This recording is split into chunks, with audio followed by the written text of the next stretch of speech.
Hello everyone. तो स्वागत है आप सभी का आपके अपने चैनल न्यूटन 9.8 में। और आज हम लोग शुरू करने वाले हैं कांस्टेंट मोशन। तो इसको शुरू करने से पहले मैं आपको एक बात बता दूं कि ये कोई स्पेसिफिक चैप्टर नहीं मिलने वाला आपको। एनसीईआरटी वगैरह में या एचसी वर्मा की बुक हो उसमें कोई आपको स्पेसिफिक चैप्टर नहीं मिलने वाला, लेकिन हाँ, इसका ज़रूरत हम लोगों को क्वेश्चंस बनाने में, न्यूटन्स लॉ के क्वेश्चंस बनाना हो या वर्क पावर एनर्जी के रोटेशन के क्वेश्चन बनाने हो, तो हर जगह इसका हम लोग को यूज़ आने वाला है। हाँ, और इसमें साथ ही ये भी आपको बता दूं कि इससे डायरेक्ट क्वेश्चन भी पूछे जाते हैं। जरूरी नहीं है कि इसका बस यूज आएगा आपको क्वेश्चन बनाने में। जो आईआईटी मेंस या एडवांस है उसमें जो क्वेश्चंस होते हैं उसके लेवल्स अच्छे होते हैं, तो उसमें आपको यूज आ सकता है, मतलब इसका इनडायरेक्ट यूज आने वाला है। लेकिन अगर हम लोग बात करें मेंस को भी हम लोग इंक्लूड कर लिया जाए कि मेंस और प्री मेडिकल जो आपका नीट का एग्ज़ाम है, तो उस केस में आपको इनसे डायरेक्ट क्वेश्चन पूछे जाएंगे। लेकिन मैं फिर से आपको रिपीट कर देता हूँ कि इसका कोई स्पेसिफिक चैप्टर आपको बुक्स में नहीं मिलेंगे। हाँ, कुछ अच्छे बुक्स जो है कि उसमें आपको मिल सकते हैं इसका डायरेक्ट चैप्टर। लेकिन एनसीईआरटी हो या एससी वर्मा हो, इन सारे बुक्स में आपको इसका कोई स्पेसिफिक चैप्टर नहीं मिलने वाला है। तो चलिए हम लोग शुरू करते हैं कांस्टेंट मोशन। तो कांस्टेंट मोशन सबसे पहले होता क्या है? तो इसके नाम से ही क्लियर है, कांस्टेंट मोशन। कांस्टेंट कहीं मतलब इसका कांस्टेंट के नाम से आप लोग ऐसे सोच सकते हैं कि कांस्टेंट जो वर्ड यूज किया गया है वो एक तरीके से यूज किया गया है अगर कहीं भी कुछ रिस्ट्रिक्शन हो, किस कहीं भी और कुछ रिस्ट्रिक्शंस हो मोशन का होने में, तो उसको हम लोग बोले कांस्टेंट मोशन। तो रिस्ट्रिक्शन कहने का मतलब ये है कि मान लिया जाए कि आपको दो ब्लॉक्स दिए गए हैं और वो, आप सोचिए कि ब्लॉक्स का नाम ले लिया गया, न्यूटन्स लॉ शुरू हो गया। नहीं, ये न्यूटन्स लॉ हम लोग अभी हम लोग मोशन की ही बात करें। तो दो ब्लॉक्स है, उसको अगर आप खींच रहे हैं इसको यू वेलोसिटी से, या मतलब कि इसको 10 मीटर पर सेकेंड से खींच रहे हैं आप, तो ये जो पिछला वाला ब्लॉक है ये भी कितने से मूव करेगा? 10 मीटर पर सेकेंड से। क्यों? क्योंकि बीच में इसका एक स्ट्रिंग लगा हुआ है और स्ट्रिंग का लेंथ हम लोग मानेंगे फिक्स। लेकिन वही आपको अगर कोई रबर लगा दे यहाँ पर, या ऐसा कर दे कोई स्प्रिंग लगा दे, दो ब्लॉक हो गया आपका और दो ब्लॉक्स के बीच में आपका स्प्रिंग लग गया, तो स्प्रिंग के लगाने के कारण यहाँ पर आप देखेंगे कि इसके मोशन मोशन में, इस दोनों के मोशन में कोई कांस्टेंट, कोई रिजिडिटी नहीं है। तो अब इसमें कोई रिजिडिटी नहीं है, मतलब यहाँ आपने एक तरीके से स्ट्रिंग से नहीं कनेक्ट किया है, स्प्रिंग से कनेक्ट किया है। तो स्प्रिंग का लेंथ जो है वो फिक्स नहीं होता है, वो लेंथ चेंज होते रहता है, आपका बड़ा हो सकता है, छोटा हो सकता है। तो ऐसा है इसमें, तो हम लोग ये बोल सकते हैं कि अगर स्प्रिंग आपका लगा हो तो उस केस में तो कांस्टेंट रिलेशन या कांस्टेंट मोशन का रूल एप्लीकेबल नहीं होगा। लेकिन वही अगर स्ट्रिंग लगा हो, या ये सोचिए कि रॉड भी लगा हो, अगर रॉड भी लगा हो यहाँ पर इस दोनों के बीच में, दो ब्लॉक्स के बीच में अगर आपका रॉड लगा हो, तो रॉड लगने पर भी हम लोग ये बोल सकते हैं कि दोनों के मोशन में कांस्टेंट मोशन का जो भी हम लोग रूल पढ़ने वाले हैं वो एप्लीकेबल होगा।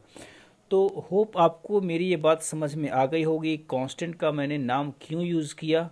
तो इसी के साथ अब हम लोग इसके एप्लीकेशन पे आते हैं कि कांस्टेंट रिलेशन को हम लोग यूज़ कैसे करने वाले हैं, इसके रूल्स क्या क्या हैं। तो चलिए हम लोग किसी एक क्वेश्चन शुरुआत करते हैं। सिंपल सी बात है कि अगर मैं इससे शुरुआत करूं, बिल्कुल आसान सा चीज़ है, आपको तुरंत समझ में आ जाएगी, इसके बाद समझ में आना ख़त्म नहीं हो जाएगा, मुश्किल हो जाएगा, ठीक है।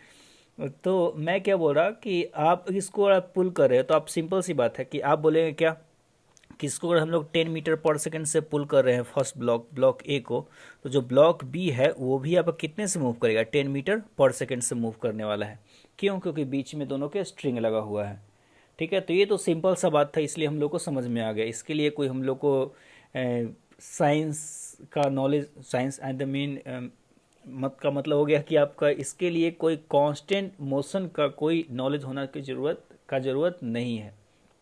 लेकिन अगर हम लोग बात करें अगर हम लोग बात करें थोड़े कॉम्प्लिकेटेड केसेस की, तो कॉम्प्लिकेटेड केस का मतलब ये हो गया कि मान लिया जाए, मैं ये डायग्राम ड्रॉ कर रहा हूँ, कि मान लिया जाए कि हम लोग कुछ इस तरह से रखते हैं ब्लॉक्स को, ये ग्राउंड पे रखते हैं, तो और बड़ा बनाया जाए क्योंकि यहाँ पर चीज़ें कॉम्प्लिकेटेड होने वाली हैं। तो मान लिया जाए कि हम लोग ब्लॉक को कोई ग्राउंड पे रखते हैं और यहाँ से हम लोग उसको पुल करने की कोशिश करते हैं, एक पुली लगा दिया जाए। पुली का तो आप जानते हैं ऐसा कुछ है नहीं कोई नया सा। तो अब पुली का मतलब सिंपल है कि ये रोटेट करने वाला है और ये पुली लगा दिया जाए, ठीक है। यहाँ से एक ब्लॉक टाइड है यहाँ पर, ठीक है, ये ब्लॉक टाइड है। अभी इस मोमेंट पे हम लोग इसका एंगल लेते हैं थीटा, और आप इसको खींच रहे हैं कितने से, यू वेलोसिटी से इस स्ट्रिंग को खींच रहे हैं। या ये भी सोचिए कि यहाँ पर मैंने एक ब्लॉक लगा दिया और उस ब्लॉक को मैं खींच रहा हूँ यू वेलोसिटी से। स्ट्रिंग को खींचू या ब्लॉक को खींचू, बात बराबर है। ये ब्लॉक ए हो गया, ये आपका ब्लॉक बी हो गया। तो आपको ऐसे केसेस में अब कांस्टेंट रिलेशन यूज करना है, कांस्टेंट मोशन यूज करना है। स्ट्रिंग का लेंथ तो आपका फिक्स हो गया। अब स्ट्रिंग का लेंथ आपका फिक्स हो चुका है, तो ये बात तो गारंटी है कि दोनों के ब्लॉक ए और ब्लॉक बी के बीच का जो मोशन होगा वो किस तरीके से एक स्ट्रिंग से जुड़ा हुआ है। अगर एक ब्लॉक ए और ब्लॉक बी, तो किसी तरीके से दोनों के मोशन में एक रिलेशन आने वाला है। हाँ, ये तो है कि इसमें इक्वल वेलोसिटी से ये मूव नहीं करेंगे। मैं पहले आपको बताता हूँ कि दोनों का वेलोसिटी इक्वल नहीं होगा, जैसा कि लास्ट केस में हुआ। तो इसमें आखिर हम लोग कांस्टेंट रिलेशन हम लोग कैसे यूज करते हैं, चलिए इसको थोड़ा नीचे खसका लेते हैं कि हम लोग का स्पेसियस रहे। तो अब हम लोग इसमें कांस्टेंट रिलेशन कैसे यूज करते हैं, तो ध्यान से सुनिएगा, यही आपका सारा थ्योरी है। देखिए, कांस्टेंट रिलेशन को हम लोग कैसे यूज करने वाले हैं। मैं बोल रहा हूँ कि आप मान लीजिए कि इसको ब्लॉक ए को आप एक से डिस्टेंस से शिफ्ट किए इस साइड, एक से डिस्टेंस से आगे गया है, ठीक है। तो ब्लॉक एक्स से आगे गया है और उसके कारण बी जो है वो भी एक्स भी मूव कर गया आगे। बी जो है आगे की तरफ एक्स भी मूव किया हुआ है। एक बात आपको बता दूं कि एक्स और एक्स भी आपको याद रखना है कि छोटा होगा, क्योंकि अब बी जैसे से आगे बढ़ेगा तो उसके केस में ये थीटा का जो वैल्यू है वो कम होने वाला है, चेंज होने वाला है, एक्चुअली इस केस में बढ़ने वाला है। तो ये ब्लॉक बी जो है एक्स बी से आगे बढ़ा, मुझे दिखाने के लिए थोड़ा, तो ये ब्लॉक बी कैसे मूव किया, एक्स बी से आगे गया। अब बी का जो ये पॉइंट है वो पॉइंट यहाँ पहुँच चुका है। याद रखिए मैं एक्स बी छोटा ले रहा हूँ, हाँ इसको दिखाने के लिए हम लोग थोड़ा बड़ा रख सकते हैं, लेकिन एक्चुअल में बी जो है छोटा है काफ़ी। तो बी जो है यहाँ से अब नया स्ट्रिंग ऐसे कुछ हो गया है। ये अभी का स्ट्रिंग का सिचुएशन है, जब ब्लॉक को हम लोगों ने एक्से से आगे खींच दिया है। ब्लॉक को हम लोगों ने कितने से आगे खींचा है, एक्से से। तो देखिए अब हुआ क्या कि कांस्टेंट रिलेशन में एक थ्योरी हम लोग ये यूज कर सकते हैं कि अगर ए को हम लोग आगे खींच रहे हैं तो ये स्ट्रिंग को टाइट कर रहा है, मतलब स्ट्रिंग को कंज्यूम कर रहा है। यहाँ पर इस पोर्शन में स्ट्रिंग था नहीं, तो अगर ए को आप आगे खींचेगा तो स्ट्रिंग को कंज्यूम करेगा, इसको स्ट्रिंग को कंज्यूम करे आगे मूव करने के कारण। लेकिन अगर हम लोग बी को आगे पुश करेंगे, मतलब बी अगर आगे तरफ मूव करेगा, यहाँ से यहाँ आएगा, तो उस केस में स्ट्रिंग को ढीला करेगा। स्ट्रिंग क्या करेगा, ढीला करेगा। तो हम लोग ऐसे इसको समझने के लिए वो सोच सकते हैं कि बी के आगे मूव करने के कारण स्ट्रिंग ढीला होगा, और साथ ही साथ ए के आगे मूव करने के कारण स्ट्रिंग को टाइट किया जाएगा। ए के आगे मूव करने से स्ट्रिंग टाइट हो रहा है आपका, और बी के आगे मूव करने से स्ट्रिंग क्या हो रहा है, लूज हो रहा है। तो एक बात तो सो है कि आपका जितने से बी स्ट्रिंग को लूज करेगा, मान ले कि बी 1 मिलीमीटर स्ट्रिंग को छोड़ा, तो ए को भी 1 ही मिलीमीटर टाइट करना होगा, मतलब कंज्यूम करना होगा। अगर बी स्ट्रिंग को लूज करता है 1 मिलीमीटर से, तो ए को भी टाइट करना होगा 1 मिलीमीटर से। क्यों, क्योंकि स्ट्रिंग का लेंथ फिक्स है, स्ट्रिंग का लेंथ चेंज होने वाला नहीं है। तो उसी कारण से हम लोग एक कांस्टेंट रिलेशन में एक हम लोग रूल बनाते हैं ऐसा कि जितना आपका लूज होगा उतना है स्ट्रिंग,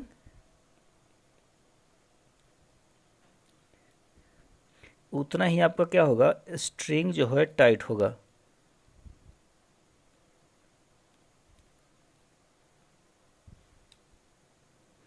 ठीक है, तो उतना ही स्ट्रिंग क्या होने वाला है, टाइट होने वाला है। ठीक है, देखिए एक बात मैं पहले बता दूं कि ये जो मैं तरीका बता रहा हूँ ये आपको बुक्स में नहीं मिलेंगे। बुक्स में जो है आपको डायरेक्ट फार्मूले लिख दिए जाते हैं, लेकिन मैं आपको समझाने की कोशिश कर रहा हूँ, तो समझाने के लिए मैं ऐसे लैंग्वेज को यूज़ कर रहा हूँ। नहीं तो ऐसा फंडामेंटल में ऐसा कुछ रूल होता नहीं है, वहाँ बस जिसका जो कंक्लूजन है वो आपको लिखे जाएंगे। और एक दूसरा तरीका आपका डिफ्रेंसिएशन का है। मुझे मालूम है कि आपको डिफ्रेंसिएशन यूज़ करना कितना अच्छा लगता है, ठीक है, तो इसीलिए हम लोग इस तरीके को फॉलो करने वाले हैं। देखिएगा इस तरीके के कारण अब क्वेश्चंस कितने आसान हो जाएंगे। तो ऐसा है इसमें कि बी के मूव करने के कारण ए लूज हो रहा है और ए के मूव करने के कारण ये क्या हो रहा है, टाइट हो रहा है। तो मैं ये बोल सकता हूँ कि बी जब यहाँ से यहाँ जाएगा तो कितना लूज किया ये मुझे निकालना है। तो ये आपको पता है कि ये मैंने जो एक्स बी है वो डिस्प्लेसमेंट काफ़ी छोटा सा है, तो ये बोल सकता हूँ कि ये जो लेंथ है और ये लेंथ ऑलमोस्ट बराबर है। आप देख लीजिए, इस पॉइंट को हम एग्जैक्टली यहाँ पर लेकर आ जाएं तो ये दोनों लेंथ हम लोग बोल सकते हैं कि ये जो मैंने आपको लेंथ दिखाया और ये लेंथ दिखाया दोनों क्या है, आपके बराबर हैं। तो अगर वो दोनों लेंथ बराबर हैं तो जो एक्स बी मूव किया है उसके कारण जितना लेंथ इसने छोड़ा है, रिलीज किया है, वो इतना लेंथ छोड़ा है। सोचिए कि पहले जो था इस साइड नीचे वाले पोर्शन मतलब इसमें पूरा लेंथ का स्ट्रिंग का लेंथ इतना सारा था, जो आप देख रहे हैं वाइट लाइन से। वाइट लाइन कहने का मतलब जो स्ट्रिंग यहाँ से यहाँ तक आपका था, ठीक है, स्ट्रिंग यहाँ से यहाँ तक था, तो वो पूरा था इतना लेंथ, ठीक है। अभी जो है लेंथ इतना बच गया है। तो जो स्ट्रिंग बी ने जो स्ट्रिंग को लूज किया है, हम लोग ये बोल सकते हैं कि initial length minus final length, या बोल सकते हैं कि इनिशियल लेंथ में से फाइनल को घटाएगा तो इतना लेंथ घटेगा, इतना लेंथ क्या हो जाएगा, घट जाएगा। तो उतना लेंथ अगर घट जाएगा तो हम लोग का जो लेंथ बचेगा उस साइड, 1 मिनट में इसको ख़त्म कर लेता हूँ, जो आपका लेंथ बचेगा एक्स्ट्रा वो हो जाएगा लूज पोर्शन। तो आप इतना जो लेंथ आपको दिख रहा है वो आपका लूज पोर्शन हो गया, और जो टाइट पोर्शन हुआ है आपका कितना हुआ है, एक से हुआ है, ठीक है। तो अब देखिए मैं क्या कर रहा हूँ यहाँ पर, मैं बोल रहा हूँ क्या कि बी के आगे मूव करने के कारण, बी के आगे मूव करने का, जो कि अगर सपोज कीजिए कि बी ने मूव किया एक्स बी, लेकिन उसने एक्स बी स्ट्रिंग को लूज नहीं किया, वो बस स्ट्रिंग को जो लूज करेगा वो बस इतना सारा पोर्शन होगा, ये थीटा आपका हो गया। तो इस बी के एक्स बी मूव करने के कारण वो एक्स बी लेंथ नहीं लूज कर वो बस लेंथ करेगा इतना सारा लूज, आप देख सकते हैं इसमें इतना सारा लेंथ लूज करेगा, और वो वैल्यू जो हो जाएगा आप देख सकते हैं यहाँ होगा एक्स बी कॉस थीटा। ये क्या होगा, एक्स बी कॉस थीटा, ठीक है। तो अगर आप इस थ्योरी को फॉलो करते हैं तो जो लूज किया गया है वो किया गया है एक्स बी कॉस थीटा, और जो टाइट हुआ है स्ट्रिंग, जो जो टाइट हुआ है, टाइट कौन किया है आपका, कंज्यूम को किसने किया है स्ट्रिंग को, तो कंज्यूम किया है ए। और वो कितना, अगर ए मूव करता है एक्से से तो वो एग्जैक्टली एक्से के बराबर लेंथ को कंज्यूम करेगा, क्योंकि जो है आप देख सकते हैं कि ए को यहाँ से यहाँ ले जाएगा तो एक्स्ट्रा स्ट्रिंग इतना लगने वाला है, एक्स्ट्रा स्ट्रिंग इतना सारा लगने वाला है, ठीक है। तो ए को आगे मूव करने से डायरेक्ट वो एक्स से लेंथ कंज्यूम करेगा, लेकिन बी के एक्स बी आगे मूव करने से वो लूज करेगा एक्स बी कॉस थीटा। तो लूज जो हो जाएगा आपका एक्स बी कॉस थीटा, और जो टाइट होगा आपका वो हम लोग लिख सकते हैं एक्स से। तो ये आपका डिस्प्लेसमेंट में रिलेशन आ गया। ये क्या किस में आ गया, डिस्प्लेसमेंट में।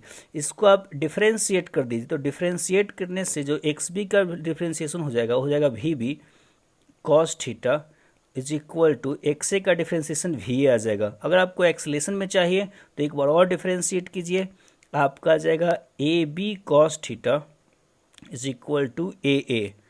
तो एक्चुअल में आपका ये रिलेशन आ चुका है यहाँ पर, और इस रिलेशन को हम लोग याद नहीं, इसलिए को आपको समझना है। तो फाइनल मैंने तरीका क्या यूज़ किया, तरीका यूज़ किया कि जितना स्ट्रिंग का लेंथ लूज होगा उतना स्ट्रिंग का लेंथ क्या होगा, टाइट होगा। तो ये फार्मूला लिखने से, ऐसा एक बात ध्यान रखिए कि ऐसा फार्मूला आपको कहीं बुक्स में नहीं मिलने वाले हैं, इसको आप ऑफिशियली यूज नहीं कर सकते, इसको बस क्वेश्चंस बनाने में यूज़ किया जाता है, ठीक है। तो ऐसा फार्मूला आपको इसको समझना होगा, वही आपके लिए बेटर है, क्वेश्चंस को आसान कर देंगे। नहीं तो आपका जो दूसरा मेथड है ये बोला जाता है, दूसरा मेथड में, ये मैं आपका मेथड 1 बोल रहा हूँ। अब मेथड 2 जो आपका आ चुका है, हम लोग मेथड 2 को चले मेंशन करते हैं यहाँ पर। This will the method 1, sorry एक second, this will the method 1।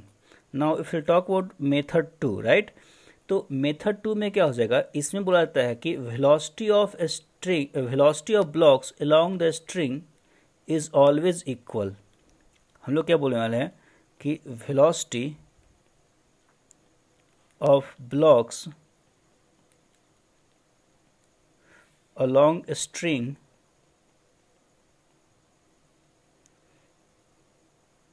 remains equal,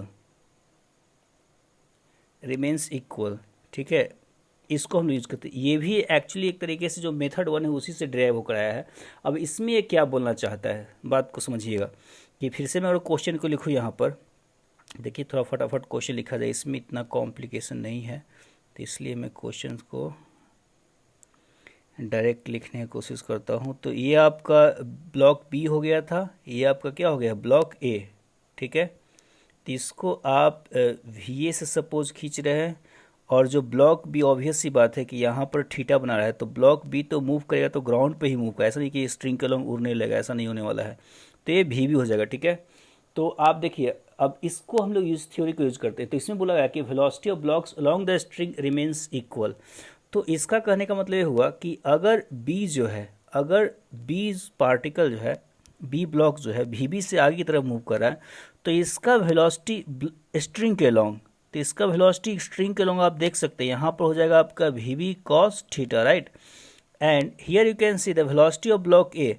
अब देखिए ए जो है ऑलरेडी तो स्ट्रिंग के लॉन्ग ही मूव कर, इसमें कोई कंपोनेंट लेने की जरूरत नहीं है। ए जो है आपका स्ट्रिंग के अलोंग ही मूव कर रहा है, तो इसमें कोई कंपोनेंट लेने की जरूरत नहीं है। तो यह डायरेक्ट क्या हो जाएगा, वी ए। ये क्या हो जाएगा, डायरेक्ट हो जाएगा वी ए। तो इसको आप अगर यूज करते हैं तो आप लिख सकते हैं कि V B cos theta is equal to V A. अब देखिए आप इससे तो आपका आंसर आ गया, लेकिन इसको तो हम लोग समझ लेते हैं ताकि हम लोग अच्छे जब क्वेश्चन सॉल्व करें। ये भी क्वेश्चन अच्छा है, ये क्वेश्चन डायरेक्ट आपका पूछा जाता है, तो आप इसको समझ सकते हैं थोड़ा अच्छे तरीके से, ताकि जब कॉम्प्लिकेटेड क्वेश्चन सॉल्व करना हो तो हमको ये बात समझ में आए। अब देखिए ऐसा हुआ क्यों, रीजन क्या है। तो रीजन तो आप देख चुके हैं कि एक बात यहाँ पर है कि हम लोग का वही जो फर्स्ट का डेरिवेशन है उसी से V V cos theta is equal to V आया है। लेकिन इसको अगर सोचे कुछ दूसरे तरीके से, अभी तो यहाँ तो आपने थ्योरी यूज कर लिया कि velocity of blocks along the string remains equal, लेकिन अगर आपको सोचना हो तो आप ऐसे सोच सकते हैं इसको, क्यों ऐसा हुआ। तो क्यों का कारण ये है कि देखिए बी पार्टिकल जो है, बी पार्टिकल इस डायरेक्शन में मूव कर रहा है वी से, या भी पार्टिकल ही इसको मानते हैं जब तक हम लोग रोटेशन तक नहीं पहुंच जाते। तो बी जो है वी से इस डायरेक्शन में मूव कर रहा है। तो अगर बी का के कंपोनेंट लिया जाए इस डायरेक्शन जो कि थीटा एंगल पे है, तो आप बोलेंगे यहाँ पर कि ये component V B cos theta हो जाएगा। इसका मतलब क्या हुआ कि वी बी कॉस थीटा का मतलब क्या हुआ कि मान लीजिए कि वी बी का वैल्यू आपका आ गया 10, ठीक है, और वी बी कॉस थीटा का मतलब आपका सपोज कीजिए वी बी कॉस थीटा का वैल्यू आ गया 5। हम लोग रैंडम वैल्यू ले रहे हैं, ठीक है, कोई दिक्कत नहीं है इसमें। थीटा का वैल्यू में ऐसा कुछ मेंशन नहीं करा, ऑल्दो थीटा का जो वैल्यू होगा 60 डिग्री होगा। तो अगर हम लोग वी वी कॉस थीटा 5 बोल रहे हैं, तो इसका मतलब ये बोल रहे हैं कि जो पॉइंट बी है, ये जो पॉइंट बी है वो हॉरिजॉन्टल में तो 10 से जा रहा है, लेकिन स्ट्रिंग के लॉन्ग कितने से जा रहा है, 5 से जा रहा है। और 5 जाने का कहने का मतलब ये हुआ कि स्ट्रिंग के लॉन्ग अगर इस डायरेक्शन में वो 5 जा रहा है, तो इस डायरेक्शन में उस वेलोसिटी से स्ट्रिंग को क्या कर रहा है, लूज कर रहा है। फिर से बात को सुनिएगा, इस डायरेक्शन में अगर इसका वेलोसिटी आ गया 5, इसका मतलब इस डायरेक्शन में वो 5 से चलेगा, एक सेकेंड में, उस इंस्टेंट पे एक सेकेंड में 5 मीटर चलने का कैपेबिलिटी रखता है वो। तो इसका मतलब मैं ये बोल रहा हूँ कि वो 5 मीटर पर सेकेंड से स्ट्रिंग को लूज कर रहा है इस डायरेक्शन में, क्योंकि स्ट्रिंग तो उसी डायरेक्शन में है। ठीक है, तो इस डायरेक्शन में वो 5 मीटर पर सेकेंड से लूज कर रहा है। और ए अगर दूर जा रहा है, ए आपको देख रहे हैं कि ए यहाँ है, ए अगर इस डायरेक्शन जा रहा है वी ए से, तो इस केस में हम लोग बोल सकते हैं कि ए के आगे जाने से, ए के आगे जाने से ये स्ट्रिंग को कंज्यूम कर रहा है। ठीक है, ये जो वी बी कंपोनेंट है वो स्ट्रिंग के अलोंग है, स्ट्रिंग के अलोंग है, तो ये ढीला करेगा स्ट्रिंग को। वी बी के इस डायरेक्शन में मूव करने से ये स्ट्रिंग को क्या करेगा, ढीला करेगा। और वी ए को दूर जाने से इस डायरेक्शन में ये आगे जा रहा है, स्ट्रिंग से दूर भागना चाह रहा है, स्ट्रिंग तो उसके पीछे है लेकिन स्ट्रिंग को लेकर वो आगे जा रहा है। तो आगे जा रहा है तो वी ए क्या कर रहा है, स्ट्रिंग को कंज्यूम कर रहा है। और एक बात आपको पता है कि स्ट्रिंग का लेंथ जो चेंज होने वाला है नहीं, तो अगर स्ट्रिंग का लेंथ चेंज नहीं होने वाला है तो जिस रेट से लूज करेगा, एक तरीके से rate of losing the string हम लोग बोल सकते हैं, rate of losing the string. और ये जो वी है, rate of consuming the string, और tightening rate of consuming the string would be better, right, will be better. तो इसको हम लोग बोल सकते हैं rate of consuming the string. ठीक है, तो हम लोग इस कारण से हम लोग बोलना चाह रहे हैं कि V V cos theta is equal to क्या होगा, आपका वी ए होगा।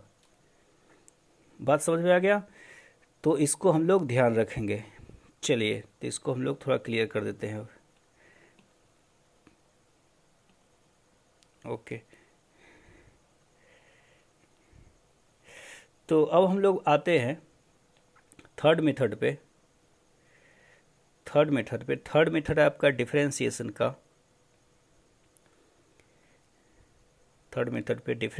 आपका थर्ड मेथड है। और थर्ड मेथड में हम लोग फिर से एक छोटा सा डायग्राम ड्रॉ कर लेते हैं, हालांकि उस डायग्राम को हम लोग यूज कर सकते हैं, लेकिन छोड़िए।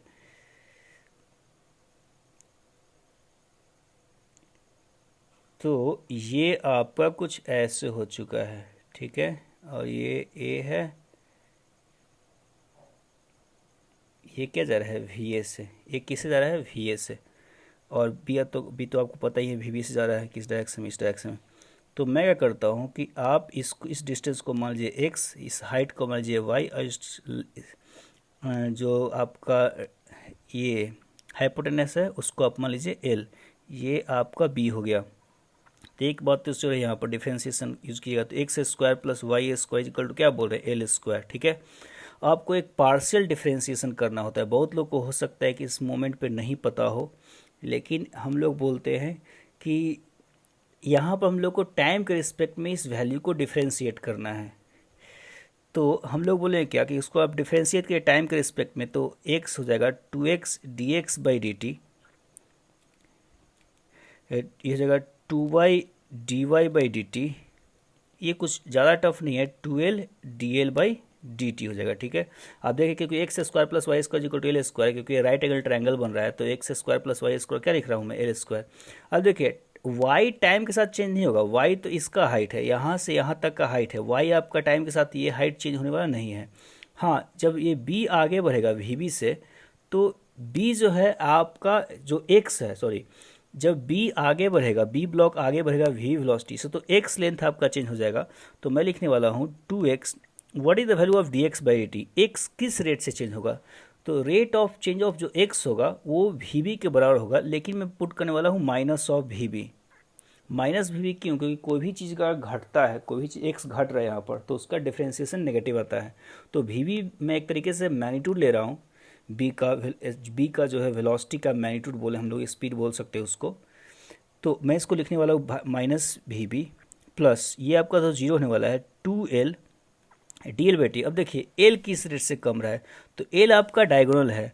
और अगर सोचिए कि मैं ए को 1 सेकेंड में, ऐसा सोचिए कि अगर वी ए का वेलोसिटी 1 मीटर पर सेकेंड है, तो आप ये बोल रहे हैं कि 1 सेकेंड में इसको 1 मीटर आपको आगे ले जाना है। 1 सेकेंड में ए को कितना आगे ले जा रहे हैं आप, 1 मीटर। तो अगर ए को 1 मीटर आप आगे ले जा रहे हैं, तो ये बोल सकते हैं कि ये जो लेंथ है यहाँ से यहाँ एल का, मैं फिर से आपको एक बार दिखा दूँ कि जो एल का लेंथ है, अगर ए को आप 1 मीटर पर सेकेंड से आप पुल आउट कीजिएगा, ए ब्लॉक को बाहर की तरफ उस तरफ आप खींचेंगे, तो ये जो लेंथ है वो भी 1 सेकेंड में 1 मीटर घटेगा। कहने का मतलब हम लोग ये बोल सकते हैं कि जो वी ए होगा डायरेक्ट एल देगा आपका, जिस रेट से एल कम रहा होगा वो वी ए के बराबर होगा। तो उसको हम लोग अगर पुट करें तो D L by T will be equal to minus of V A. चलिए ये हो गया। अब हम लोग ऐसा बोल सकते हैं, इसको हम लोग आगे ले जाएंगे, तो ये तो कम चुका है, ये माइनस माइनस तो आपका कैंसिल हो जाएगा। यहाँ से आप बोल सकते हैं कि x by L into V B is equal to V A, and what is the value of x by L, that is equal to cos theta. आप यहाँ पर देख सकते हैं x बाई एल का जो वैल्यू, मैं इसको थोड़ा हटा लूँ, x बाई एल का जो वैल्यू हो कॉस थीटा के बराबर आएगा। तो ये आपका थीटा अगर हो गया, सॉरी, ये आपका अगर थीटा हो चुका है एंगल, और ये तो आपको पता ही है कि इसको हम लोग वी बी मान रहे हैं, ठीक है। तो x बाई एल आप देख सकते हैं कॉस थीटा होगा, तो इसको आप बोल सकते हैं कि V B cos theta is equal to V A. तो ये आपका हो गया तीनों तरीका इस क्वेश्चन को सॉल्व करने का, ठीक है। तो आप जो भी तरीका प्रेफर करना चाहे, डिफरेंशिएशन थोड़ा मुश्किल है, ठीक है। जो मेथड सेकेंड है वो और मेथड फर्स्ट दोनों एक तरीके से है। आप जनरली मेथड फर्स्ट और सेकंड को याद रख सकते हैं, कभी हम लोग फर्स्ट को यूज़ करते हैं, कभी हम लोग सेकंड को यूज़ करते हैं, कभी हम लोग थर्ड को यूज़ करेंगे। आपको क्वेश्चंस बनाने से पता चलेगा कैसे यूज़ करना है। तो आपको जो फर्स्ट मेथड है वो भी एक ही चीज़ बोलता है कि जिस रेट से स्ट्रिंग लूज होगा उसी रेट से स्ट्रिंग क्या होगा, टाइट होगा। तो उसी को मैं बोल दिया है कि loose is equal to tight. इसमें हमने डिस्प्लेसमेंट ले लिया है, लेकिन डिस्प्लेसमेंट को तो डिफरेंशिएट करने के बाद आपका क्या आने वाला है, वेलोसिटी ही आने वाला है। और जो सेकेंड मेथड है उसी बात को थोड़ा अच्छे से हम लोग डायरेक्ट यूज़ कर लेते हैं कि velocity of blocks along the string remains equal आपका हो जाएगा। Along the string velocity of blocks equal होंगे, क्यों? क्योंकि एक जो ब्लॉक को मूव करने के कारण, एक ब्लॉक के मूव करने के कारण स्ट्रिंग लूज होता है, तो दूसरे ब्लॉक के मूव करने के कारण स्ट्रिंग क्या होता है? टाइट होता है। तो हम लोग ऐसा कर सकते हैं, ठीक है। तो अब आते हैं हम लोग नेक्स्ट में, और थर्ड आपका तो देख चुके हैं कि डिफरेंशिएशन है आपका। तो चलिए हम लोग कुछ क्वेश्चन सॉल्व करते हैं इसके बेसिस पे। अब यहाँ क्वेश्चन आ चुका है कि ये जो ब्लॉक है मास m का, वो u वेलोसिटी से नीचे गिर रहा है इस मोमेंट पे, थीटा एंगल है, और रिंग एक रॉड में लगाया हुआ है, यहाँ पर एक रॉड में रिंग को लगाया हुआ है। तो अगर वो एंगल थीटा बना रहा है तो रिंग का वेलोसिटी कितना होगा? कोई बात नहीं, हम लोग डायरेक्ट इसको बना सकते हैं। अगर रिंग का वेलोसिटी मान लिया जाए कि v मान लिया जाए डायरेक्ट, ठीक है, तो हम लोग ऐसा बोल सकते हैं कि जो बॉडी का वेलोसिटी है लॉन्ग द स्ट्रिंग इक्वल होगा। तो ये अगर v से आगे की तरफ जा रहा है तो इसका जो कंपोनेंट आएगा इस डायरेक्शन में, हम लोग बोल सकते हैं कि v cos, this will v cos theta. Direct देख रहे हैं क्योंकि ये हॉरिजॉन्टल में v है, तो थीटा एंगल पे v कॉस थीटा। तो डायरेक्ट आप बोल सकते हैं कि velocity of blocks along the string same होता है, उसको लिखने की जरूरत है नहीं। तो आप बोले क्या कि v cos theta should be equal to u। तो आपको निकालना था क्या? Velocity of ring. तो यहाँ से जो v आ जाएगा हो जाएगा u सेक क्या हो जाएगा? थीटा। चलिए use this sec theta, right. अब हम आते हैं नेक्स्ट क्वेश्चन में। नेक्स्ट क्वेश्चन है आपका कि आप देख सकते हैं कि यहाँ पर दोनों साइड से स्ट्रिंग को खींचे जा रहे हैं, दोनों साइड से आपको स्ट्रिंग को खींचे जा रहे हैं u वेलोसिटी से, और दोनों साइड ये एंगल जो है ये थीटा बन रहा है। थीटा का वैल्यू आपको दे भी सकता है। तो दोनों साइड अगर पुल आउट कीजिएगा तो ये जो ब्लॉक है वो ऊपर की तरफ मूव करेगा। तो ब्लॉक ऊपर की तरफ मूव करेगा तो आपको बताना है कि ब्लॉक का वेलोसिटी कितना होगा इस मोमेंट पे, ठीक है। तो देखिए हम लोग ऐसा कर सकते हैं कि अगर ब्लॉक का वेलोसिटी मान लीजिए कि v हो, ब्लॉक का वेलोसिटी सपोज कीजिए क्या हो गया है? v हो चुका है।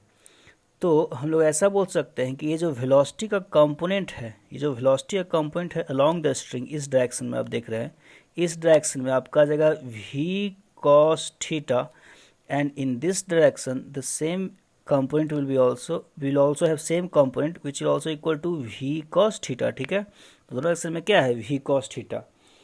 अब देखिए इसके ऊपर जाने से, इस ब्लॉक के ऊपर जाने से वेलोसिटी का कंपोनेंट अगर दोनों साइड में है तो मैं ये बोल सकता हूँ कि इस ब्लॉक के ऊपर जाने से एक तरीके से हम लोग ये बोल सकते हैं ये स्ट्रिंग दोनों साइड लूज होगा।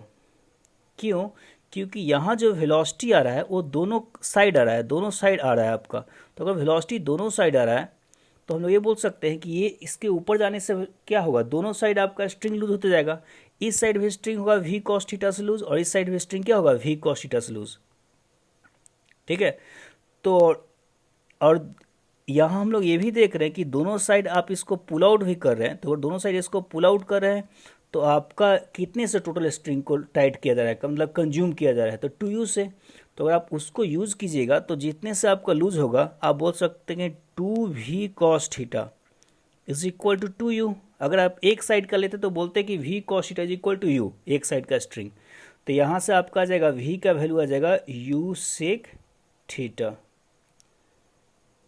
यू का वैल्यू कितना रहेगा? U sec theta. आप इसको डिफरेंशिएट कर कर भी बना सकते हैं, कोई दिक्कत नहीं है। चलिए मैं अगर इच्छा है तो मैं इसको डिफरेंशिएट कर कर भी बना सकता हूँ। आप इसको ऐसे कर सकते हैं, लाइए दूसरा कलर। तो हम लोग ऐसे कर सकते हैं, इस डिस्टेंस को हम लोग मान लेते हैं क्या x मान रहे हैं, और जो ये वर्टिकल डिस्टेंस है y मान रहे हैं, और ये आपका l हो गया है। फिर से मैं वही करने वाला हूँ, फटाफट देखिएगा थोड़ा कि ये आपका मेथड 1 हो चुका है। अगर आपको यूज़ करना है मेथड टू तो मैं बोलूँगा कि X square plus Y square will be equal to how much? X square plus Y square will be equal to L square. if you'll differentiate it, it will be 2x dx by dt plus 2y dy by dt is equal to 2l dl by क्या हो जाएगा? dt हो जाएगा। तो आपको ये पता है कि इसमें y चेंज हो रहा है, x तो चेंज हो नहीं रहा है, तो dx बाई टी टाइम के साथ जीरो हो जाएगा, क्योंकि x देखिए इस मिड पॉइंट से जैसे से मूव करेगा ब्लॉक बस ऊपर की तरफ जाएगा, ब्लॉक किधर जाएगा? बस ऊपर की तरफ जाएगा। आप देख सकते हैं इस डायरेक्शन में। तो ये v से किधर जाएगा? ऊपर की तरफ जाएगा। एक मिनट में हटा दो इसको, जो भी सोल्यूशन है वो सारे ग्रीन से लिखे गए हैं। तो ऊपर की तरफ जाएगा, ठीक है। तो ये आपका इतना हो जाएगा। तो अभी याद ये कीजिए, हम लोग टू टू कोड कैंसिल कर देते हैं यहाँ पर। तो आपका आ जाएगा y, and what is the value of D Y by T, it is nothing but minus V actually, क्योंकि v जो है ऊपर की तरफ है और y घट रहा है। तो ये D Y by D T है, sorry, is equal to L, what is the value of D L by D T, the value of D L by T is equal to minus U, क्योंकि L भी घट रहा है, minus तो आपका cancel होने वाला ही है। तो यहाँ से आप देख सकते हैं ये आपका वैल्यू आ चुका है, और यहाँ से आप देख सकते हैं कि हम लोग को कैलकुलेट क्या करना है, v का वैल्यू। तो v इज इक्वल टू आ जाएगा l by Y into U, and what is the value of l by Y, हम लोग उसको चेक कर सकते हैं, सेक थीटा आने वाला है, तो इसको हम लोग बोल सकते हैं u सेक थीटा। तो यहाँ से भी हम लोग कैलकुलेट कर सकते हैं। y बाई एल का वैल्यू कॉस थीटा है, एक तरीके से आप देख सकते हैं यहाँ पर y जो है बेस की तरफ काम कर रहा है और l क्या कर रहा है, हाइपोटेनस की तरफ। तो आप ऐसे बोलिए कि y और ये l है और ये थीटा है, तो आपका कितना हो जाएगा, y by L will be equal to cos theta. ठीक है, चलिए हम लोग इस पे आते हैं। अब देखिए जो भी आपका डाउट है यहाँ धीरे धीरे क्लियर होता जाएगा। अब देखिए इस क्वेश्चन में क्या है डिफरेंस।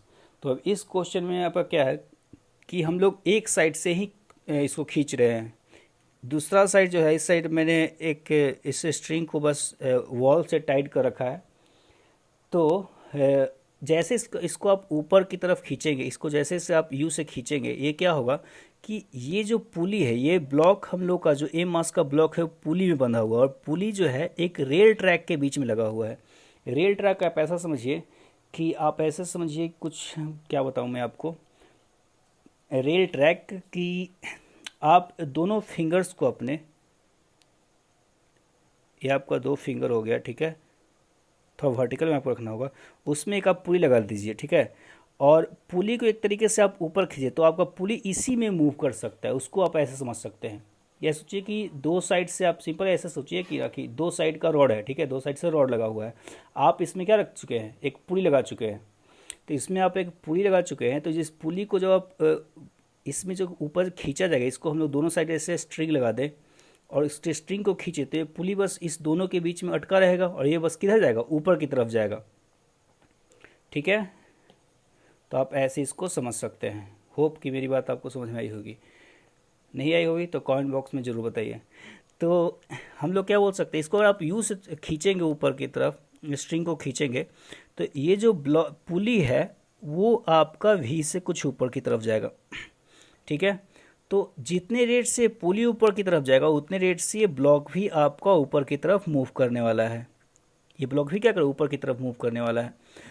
तो हम लोग ये बोल सकते हैं कि इस पुली के ऊपर जाने से आपका स्ट्रिंग लूज होगा, और इस केस में भी दोनों साइड लूज होगा, और दोनों साइड जो लूज होगा आपका कितने से होगा, इधर भी आपका वी कॉस थीटा से लूज करते जाएगा और इधर भी कितने से लूज करते जाएगा, वी कॉस थीटा से। और दोनों मिलाकर अगर आप देखें तो लूज जो है 2v कॉस थीटा और इज इक्वल टू क्या बोल सकते हैं, यू। तो आप डायरेक्ट में जो आप जिस रेट से आप लूज कर रहे हैं उसी रेट से आपका टाइट होगा स्ट्रिंग। तो आप लूज कर रहे हैं 2v cos theta is equal to U. आपको जो निकालना है v का वैल्यू हो जाएगा u बाई 2 सेक थीटा। तो देखिए इसमें और लास्ट वाले क्वेश्चन में क्या डिफरेंस है। तो ऐसी होगी चीज़ें।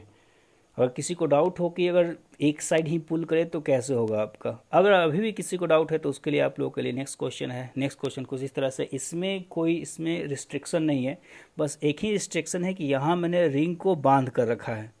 फिर से आपका वही चीज़ है, 120 डिग्री एंगल बन रहा है और यहाँ पर रिंग जो है बंधा हुआ है, इस स्ट्रिंग में बंधा हुआ है, तो उसके कारण वो बस स्विंग कर सकता है, इसमें स्लाइड नहीं कर सकता है। स्ट्रिंग के लॉन्ग जो है ये स्लाइड नहीं कर सकता है, बात को समझने की कोशिश कीजिएगा।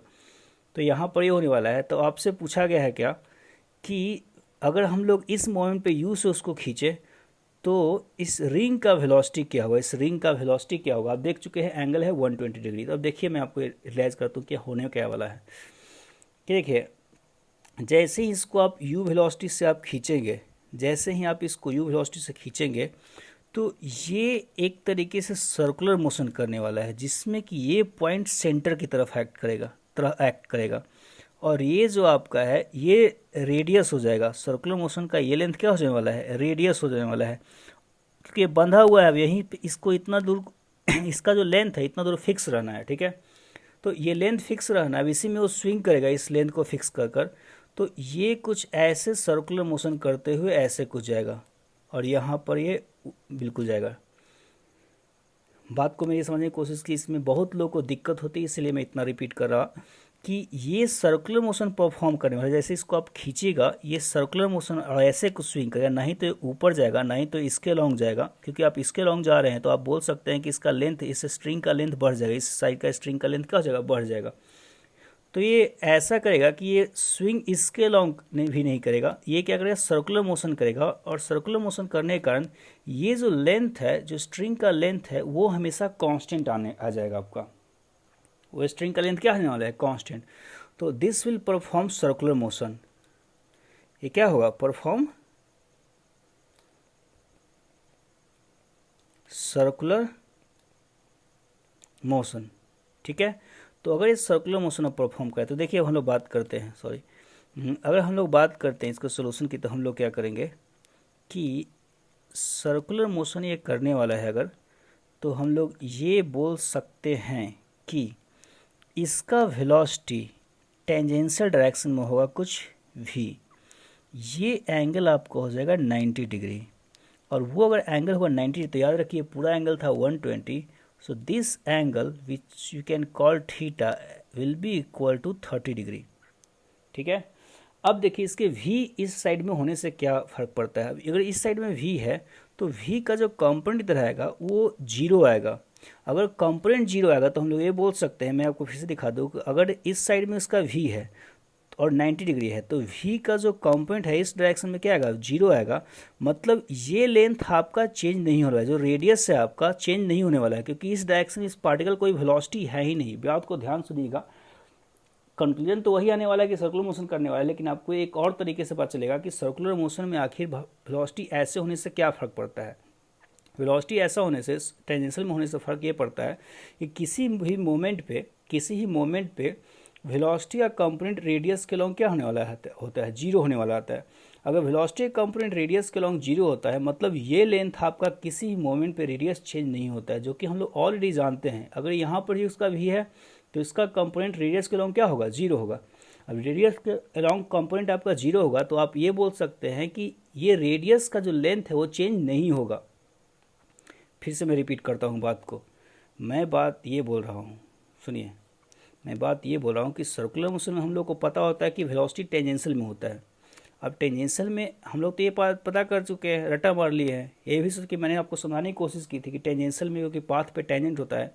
लेकिन उसको एक तरीके से और देख सकते हैं कि अगर वेलोसिटी ऐसे है तो उस वेलोसिटी का कंपोनेंट रेडियस के लॉन्ग कितना आएगा, वी कॉस कितना 90, और वी कॉस 90 कितना आएगा, जीरो। तो ये हम लोग बोल सकते हैं कि इस पार्टिकल का वेलोसिटी रेडियस के लॉन्ग जीरो आ रहा है। उसी कारण से यह बोलिए कि इस लेंथ के लॉन्ग पार्टिकल का वेलोसिटी जीरो आ रहा है, मतलब ये लेंथ कभी भी चेंज नहीं करेगा अगर वेलोसिटी हुआ उसके परपेंडिकुलर। अगर वेलोसिटी क्या होगा, उसके परपेंडिकुलर। तो यहाँ पहुँचने के बाद वेलोसिटी ऐसा रहेगा, फिर अभी भी उसका वेलोसिटी का कंपोनेंट कितना है, इधर v का कंपोनेंट का वेलोसिटी का कंपोनेंट कितना है आपका, जीरो है। तो हर मोमेंट पे रेडियस कभी चेंज नहीं होने वाला है। वही सोचिए कि अगर स्पाइरल मोशन होता है, स्पाइरल मोशन में वेलोसिटी का एक कंपोनेंट आएगा रेडियस के डायरेक्शन में। अगर आपसे पूछा है कि रेडियस किस रेट से कमते रहेगा तो आप डायरेक्टली निकाल सकते हैं, इसलिए मैंने इसको इतना एक्सप्लेन किया। हम लोग इस चीज़ को यूज़ करते हैं हेलिकल पाथ मोशन में, जो कि आपका मैग्नेटिज्म में पढ़ाया जाता है। तो मैं अगर बोल रहा हूँ कि वेलोसिटी का कंपोनेंट उधर नहीं आएगा, इधर वेलोसिटी का कंपोनेंट जीरो आएगा, तो आप बोल सकते हैं कि रेडियस तो नहीं चेंज होगा, हाँ, लेकिन वेलोसिटी का कंपोनेंट आने वाला है इस डायरेक्शन में, and that will be equal to V cos theta. इस डायरेक्शन में कंपोनेंट कितना हो जाएगा, वी कॉस थीटा। एक सेकेंड मैं इसको चेंज कर देता हूँ। तो आप कितना बोल सकते हैं कि वी कॉस थीटा आएगा इस डायरेक्शन में उसका कंपोनेंट स्ट्रिंग के अलॉन्ग। तो स्ट्रिंग के अलॉन्ग, एक सेकेंड, मुझे देखने में अच्छा बिल्कुल नहीं लग रहा है ये, ठीक है, एक तो दूसरा कलर तो यूज़ करना ही पड़ेगा। यहाँ थीटा का वैल्यू मैं 30 डिग्री ले रहा हूँ, ओके। तो आप उसको क्या बोलेंगे कि वी कॉस थीटा। अब वी कॉस थीटा तो आप ये बोले कि जिस रेट से लूज होगा उसी रेट से टाइट आपका होगा। तो स्ट्रिंग जो है ये लेंथ कमेगा आपका v cos थीटा से, और जो टाइट हो रहा है आप देख चुके हैं कि u से आप इसको पुल आउट कर रहे हैं तो इज इक्वल टू u हो आपका हो जाएगा v का वैल्यू हो जाएगा u by cos theta. Cos theta का वैल्यू आप 30 डिग्री पुट करिए तो u cos 30 का वैल्यू आपका होता है √3/2। तो this will equal to 2u/√3। ये आपका आंसर हो गया। ठीक है, तो इस तरह के से हम लोग इस क्वेश्चन में अप्रोच कर सकते हैं। तो चलिए इस वीडियो में मैं इतना ही रहने देता हूँ। हम लोग नेक्स्ट वीडियो में फिर से नेक्स्ट क्वेश्चन शुरू करेंगे, कुछ और इंटरेस्टिंग क्वेश्चन है इसमें। तो तब तक के लिए बाय बाय।